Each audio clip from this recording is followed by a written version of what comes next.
जैसे कि बाइबल में लिखा है, और लोग सब बीमारों को जो विभिन्न प्रकार की बीमारियों और दुखों में जकड़े हुए थे और जिनमें दुष्ट आत्माएं थीं और मिर्गी वालों और लकवे के रोगियों को उसके पास लाए और उसने उन्हें चंगा किया।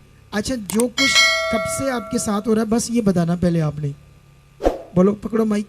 मैं गुजरात से आया हूँ, विजयनगर से।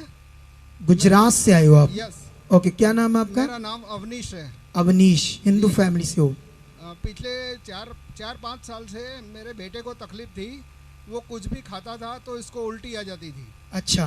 सिर्फ पानी पी सकता था वो। अच्छा, फिर पानी के अंदर कुछ भी डाल के देते थे तो भी इसको उल्टी आ जाती थी। फिर इसको हॉस्पिटलाइज किया, बहुत इलाज करवाया, मगर कोई फ़ायदा नहीं हुआ। डॉक्टरों ने बताया कि इसके शरीर में कोई प्रॉब्लम है नहीं। इसके बाद में इसको बाबाओं और तांत्रिकों के पास ले गया।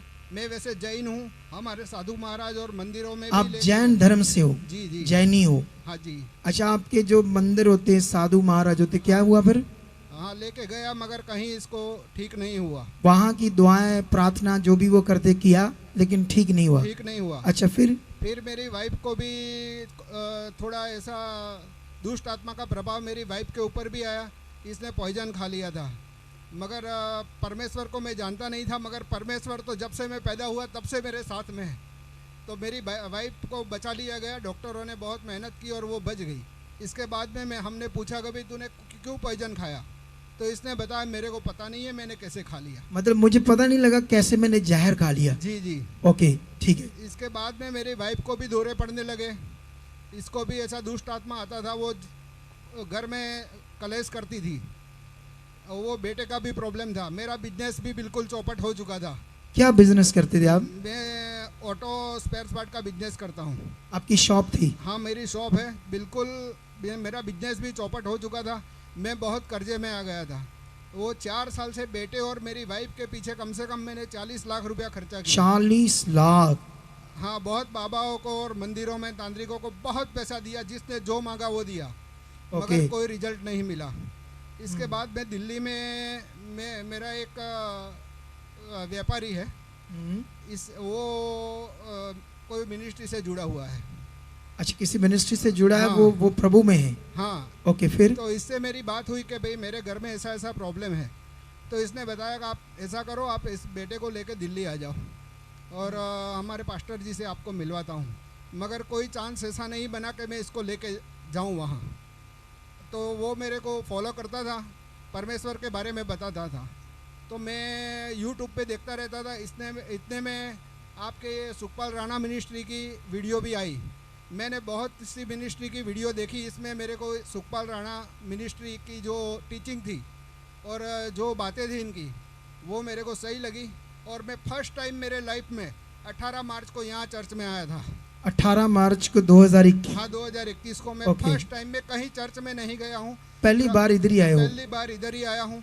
इसके बाद में मैंने यहाँ की टीचिंग को फॉलो किया और मेरे बेटे को मोबाइल के अंदर आप पास्टर जी से अपोस्टल जी से मैंने प्रार्थना करवाई। हाँ, मतलब आपने मुझसे प्रे करवाई ऑनलाइन अपने वहाँ पर? जी हाँ, मैंने एक बार इनके बेटे के ऊपर फोन के द्वारा प्रार्थना की थी। अच्छा, फिर उसके बाद? इसके बाद में मैं तो चला गया। फिर घर पे जाके मैं प्रार्थना करता रहता था, मगर बेटे को कुछ आराम नहीं हुआ था। इस दौरान मेरे घर वाले ने, मेरे वाइफ और मेरे मम्मी पापा ने किसी कोई बाबे से बात कर रखी थी। तो वो बाबे को इन्होंने बुलाया। मैंने ना बोला, फिर भी इन्होंने बुलाया। वो प्रभु यीशु को मानने के लिए तैयार नहीं थे, मगर मैं मेरे हिसाब से बेटे के लिए प्रे करता रहता था। तो फिर इन्होंने वो बाबे को बुलाया। वो आया और 11,000 रुपया कुछ फीस नक्की की थी इसकी। इसने आके बताया कुछ, वो अपने इस तरीके से कुछ किया इसने। और फिर बताया कि ये बेटा तुम्हारा 15 दिन में कंप्लीट हो जाएगा। इसके बाद में इसकी जो विधि करनी है वो मैं कर दूंगा। मगर मेरी प्रार्थना से 4 दिन के बाद बेटा सही हो गया था। मैं मानता हूं कि परमेश्वर ने मेरे बेटे को सही किया था। वो बिल्कुल चलने लगा था। इसको प्रॉब्लम इतना खतरनाक था, वो चल नहीं सकता था, वो बोल नहीं सकता था, वो खा नहीं सकता था, वो टीवी नहीं देख सकता था, वो मोबाइल नहीं देख सकता था। इसको उठाकर भी अपन नहीं ले जा सकते थे। इसके शरीर के अंदर वाइब्रेशन आता था भयंकर। कितना वाइब्रेशन आता था उसके शरीर में? वो अपन अपन लोग नहीं देख सकते थे, वो इसको अंदर से आता था वाइब्रेशन। अच्छा, अंदर में इतना वाइब्रेशन था उसके अंदर। तो जैसे चेयर पे बिठा के चेयर को उठाते थे दो जने, तो वो तुरंत बोल देता रख दो, मेरे को नहीं, मेरे को सहन नहीं हो रहा है। बहुत अभी देखो, ये जो ये बोल रहे हैं, आपके कितने बेटे हैं? 2 बेटे हैं। 2 बेटे हैं ना। अब जो ये जो बोल रहा है भाई, थोड़ा सा सोचो, इसके बेटे की जिंदगी क्या थी। अरे खा नहीं सकता, पी नहीं सकता, उठ नहीं सकता, टीवी नहीं देख सकता, मोबाइल नहीं पकड़ सकता, चल नहीं सकता। फिर अरे वो मेरा बेटा 25 साल का है, इसकी मम्मी इसको टॉयलेट लेके जाती थी, इसके पास खड़ी रहती थी। इतना बुरा हाल था। इतना बुरा हाल था, इसने शर्म छोड़ दी थी मेरे बेटे ने। इसको नहलाने के लिए भी मेरी वाइफ इसको। अब देखो, माँ को 25 साल के बेटे को मजबूरी से नहलाना पड़ रहा है। कितनी दुख की बात है, कितनी लज्जा की बात है ना। कैसे जिंदगी नर्क बनी। अच्छा, आप जब ये सोचते थे, तब जब आप देखो, इधर देखो, जब आप संसार में हो, आपकी प्रॉब्लम है, तो आप परमेश्वर को नहीं पहचानते, उसकी ताकत को, उसकी ग्रेस को, उसकी सामर्थ को, जब तक वो आपके अंदर पूरी तरह से आ नहीं जाती। जैसे ये शुरू में जब यहाँ आए, यहाँ हमारे एक टीम मेंबर से बात करते थे, तब ये कहते थे, मतलब बहुत कठिन लग रहा था इन्हें, कुछ समझ नहीं आ रहा था। लेकिन अच्छा है कि जो मेरी टीचिंग्स है, ये लोगों को इतना स्ट्रांग बना देती, जो पकड़ने वाले हैं उन्हें दिलेर बना देती। याद रखो, आप मेरी टीचिंग से दिलेर होगे ना। हाँ जी, आपने डरना, हालात को देखना बंद किया। सब कुछ छोड़ दिया। पापा जी, मेरे पर हालात तो बहुत है, मैं क्या बताऊं आपको। मैं पिछले 25 साल से बिजनेस कर रहा हूं। जब से मैं बिजनेस 1995 से बिजनेस करता हूं, आज तक मैंने 5 करोड़ रुपया सूद दिया है मैंने लोगों को।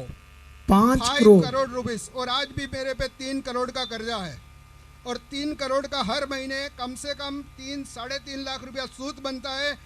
मेरा बिजनेस बिल्कुल चौपट हो गया। मेरा बिजनेस में मैं अभी कम से कम 50,000 लाख रुपया कमा सकता हूँ, मगर क्या पता ये परमेश्वर कहाँ से क्या करता है, मेरे को कुछ पता नहीं है। अब बहुत जबरदस्त करेगा वो, चिंता को करते भाई। आमीन। आपका बिजनेस नंबर 1 पर होगा। आमीन। आपके घर में उसकी शांति हमेशा रहेगी। आमीन। कोई घटी नहीं रहने देगा वो। आमीन। बस तैयार हो जाओ, जैसे आपके बेटे को चंगा किया है, अब ऐसे ही बने रहना। यस। जो हम सिखाएंगे वो करते रहना। Yes yes. देखना कैसे आप बढ़ते जाओगे। यस। इस बड़ी गवाही के लिए तारीफ करो, जोर से तारीफ करो, जोर से तारीफ करो, जोर से। अगर आप भी किसी दुख में हो, किसी परेशानी में हो, किसी बोझ के नीचे हो, या किसी बीमारी से ग्रस्त हो, तो आप भी आइए हमारे चर्च में। यहाँ निश्चय ही खुदा आपको छुएगा और चंगा करेगा। ये हमारे चर्च का पता है। आप यहाँ आ सकते हैं और अपना छुटकारा ले सकते हैं। और अगर आप हमसे बात करना चाहते हैं, ये हमारे हेल्पलाइन नंबर्स हैं। आप इन नंबर्स पर कांटेक्ट करके जानकारी भी ले सकते हैं। आमीन।